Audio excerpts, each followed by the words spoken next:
Hi, everyone, and welcome to episode 42 of the Essential Zodiac Podcast. I'm your host, Cynthia McNulty. And I'm Audrey Fannin. In this episode, we will be discussing the full moon in Pisces, which is also a blue moon. But first, I wanted to say a huge thank you to all of my listeners out there. Audrey checked the stats, and I was so thankful to see how many of you are enjoying the podcast. It's very gratifying to get the feedback that you are enjoying what you are hearing.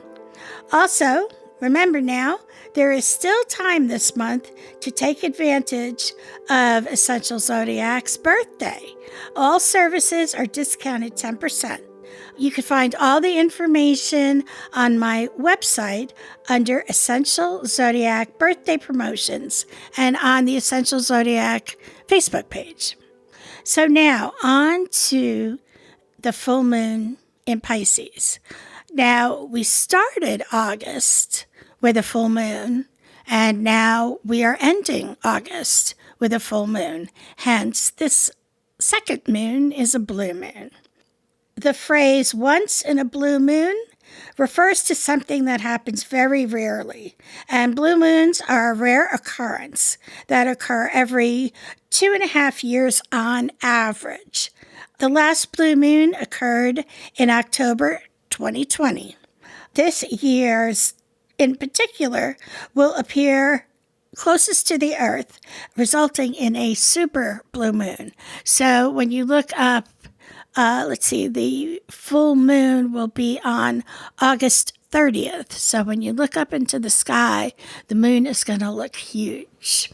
Oh, I can't wait. Yeah, I know. It's going to be really, I love super moons. They're just so majestic. Now, the opportunities that we have with this moon are tapping into our empathy and deep spiritual connections for ourselves and with others. Now, we do have some challenges, as always, and that is releasing toxic situations, getting out of situations that are not doing you any good and only causing you pain, and finding stability in your relationships. Now, every relationship, even long-term relationships, have ebbs and flows, ups and downs. So if your long-term relationship right now is experiencing some turbulence, take this full moon, take this energy, and work that through and talk it over with your significant other and figure out how to stabilize your relationship again. So, as I said, August began with a full moon, but that was in objective humanitarian Aquarius. And so now we end with a compassionate, sensitive full moon in Pisces. Now, these two signs, despite their elemental differences, do share a common goal: to help, serve, and uplift. Socially conscious and kind-hearted, these lunations illuminate where we need to practice greater altruism, both towards ourselves and others. Now, as the last sign of the zodiac, Pisces is all about the sweet release of surrendering to the unknown and merging with something bigger, something more divine. Aquarius has laid the groundwork of serving humanity through its wisdom and knowledge. So that happened in the beginning of the month. Now's the time to let go of it all, to merge and become one with all that is, to free fall in a space of deep trust that we will be caught. So if we do find doors closing during this full moon, even ones that we didn't quite expect to close, it's also about release. It's important that we let them close and do that with grace. We have a saying in my coven, to let the tower fall. And what that means is in tarot, there is a card that is a tower, and it means changes. Big changes are coming your way. And we as human beings don't like change. Change is hard. And, sometimes we'll spackle that tower and we'll put up, beams and cement. And Audrey's laughing because we've all done it. We've all done it. And our high priestess has always told us, given us the good advice of let the tower fall, because the divine will keep bringing up that tower to us when we have rituals. So let the tower fall. I know it's scary. But trust me when I tell you, what is left is going to be better. So now, one of the things we have that will be beneficial to us is Jupiter is retrograde in Taurus, along with our full moon here.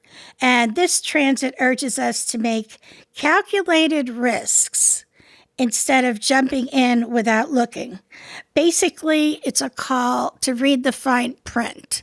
Now, what happens, Jupiter is beneficial either retrograde or direct. It's one of those planets, being it's so full and abundant, that when it goes retrograde, it's actually kind of a good idea because it lets us take a moment, take stock of what we have, and, looking before we leap. It controls the abundance, which is a good thing. Now, we also have Mercury retrograde that we're dealing with. So the retrograde started early into the Virgo season. The sun moved from Leo to Virgo on the morning of August 23rd, and the retrograde started that evening. So any uneasy feelings of unexpected changes will be doubled. The lessons of this period will cause you to think twice before speaking. It's a good lesson for me.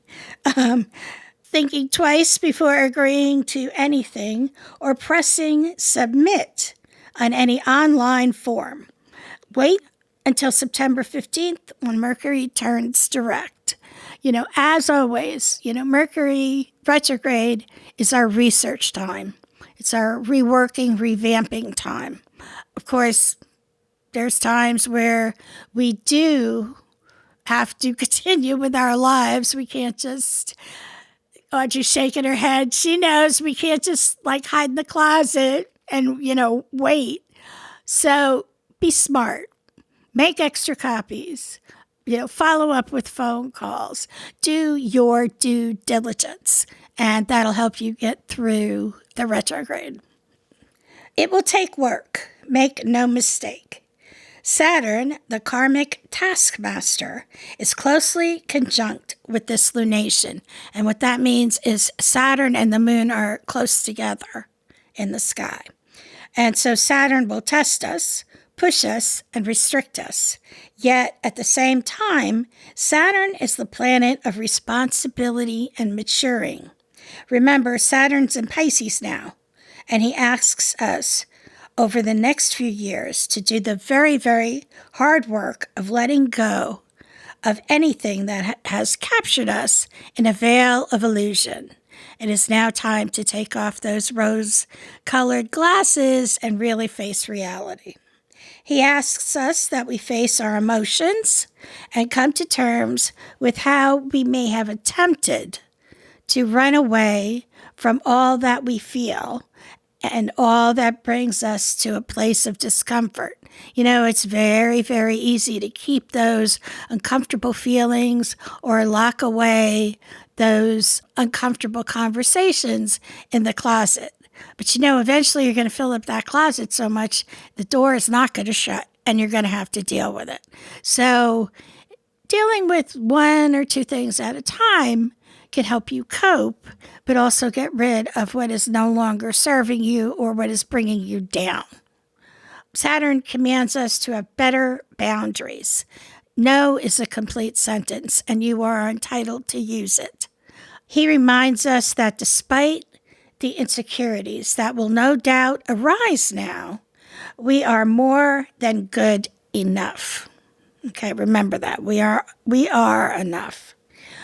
We may also learn over this full moon that feelings are simply that, feelings.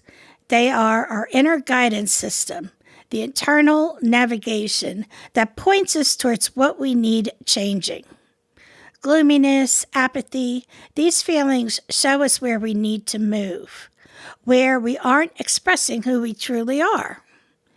Guilt shows us where we need to do some work which also involves forgiveness, both of self and others. Anger shows us where our boundaries have been crossed. Denying ourselves the full spectrum of emotions by numbing only delays the healing process. We are called to release escapist mechanisms and addictions so that we can get a true sense of who we are beneath the walls that may have been built to protect ourselves. Navigating this full moon with the gentle compassion that characterizes this last of the water signs is the key to becoming whole again.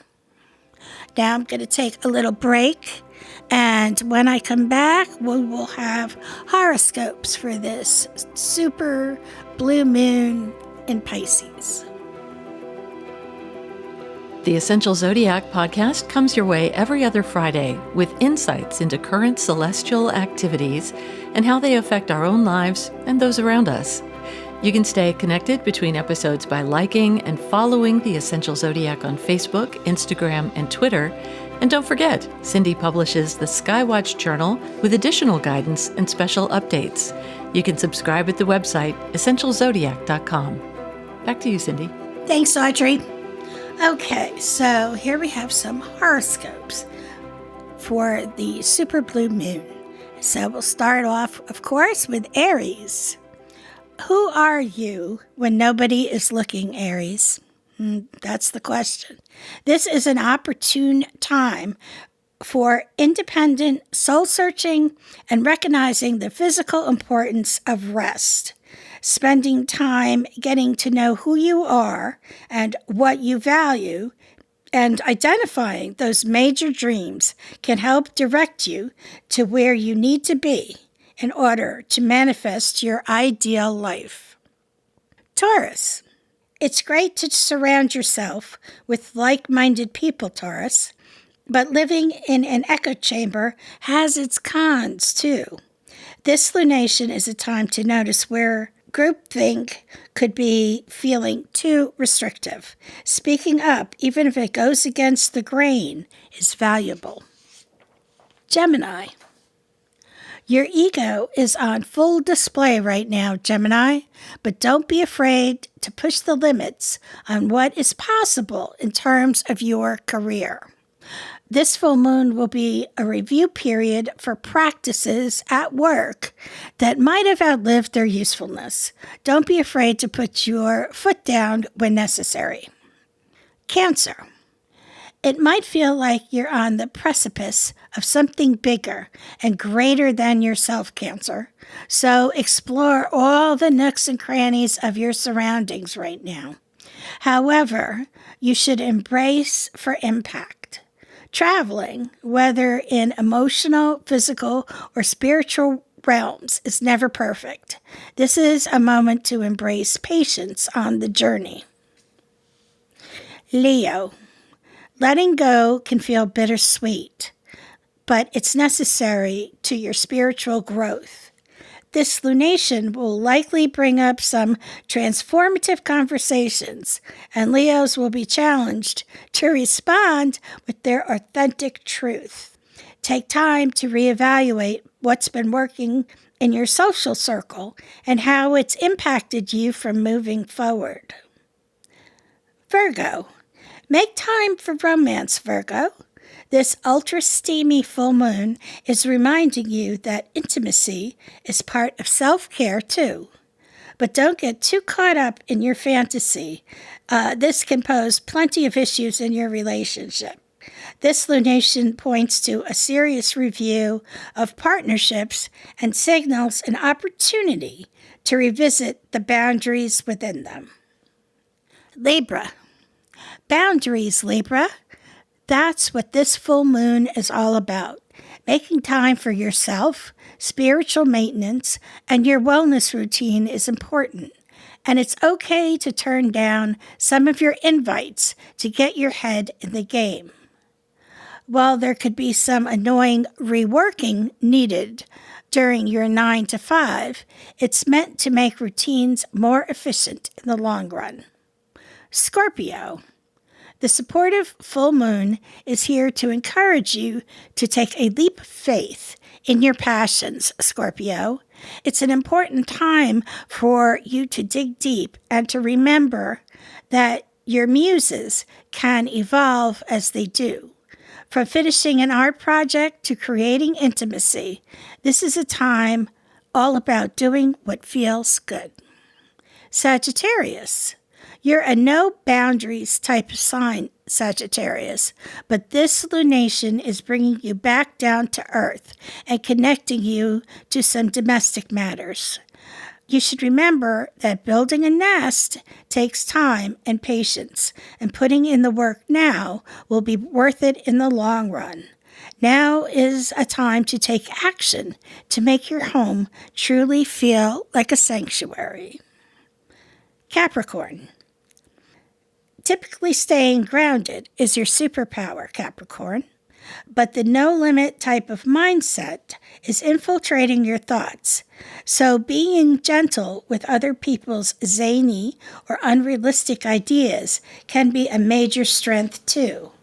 While critical feedback can be a dime a dozen, knowing how to smooth things over tactfully is a communication art form. Aquarius. This emotional lunation is having you seriously comb through your internal values, Aquarius. Noticing the balance between what Aquarians are giving versus receiving will remind you of the importance of stable resources. Consider reorientating where you put your energy in terms of how it serves your spiritual self. And finally, Pisces. Pause, Pisces. Are you seeing yourself through a distorted lens? This lunation is a gentle reminder to honor your needs and not to over-compromise. You could be feeling pulled in a few different directions, and this full moon is giving you the opportunity to recognize how personal boundaries can actually lead to freedom. So there you go, my friends. This concludes our episode. Our next episode will be about the new moon in Virgo, and that will air on September 8th. I hope you tune in. And again, thank you all out there for listening. It really means a lot to Audrey and I. So remember, with astrology, you can chart your life's course. It's last call for the Essential Zodiac's 10th anniversary specials. So head on over to essentialzodiac.com to get your professional natal chart or karmic wisdom chart reading, among many other services and products at a 10% discount. It's the Essential Zodiac's anniversary, but you get the gifts. This podcast is produced at Muddy Creek Studios.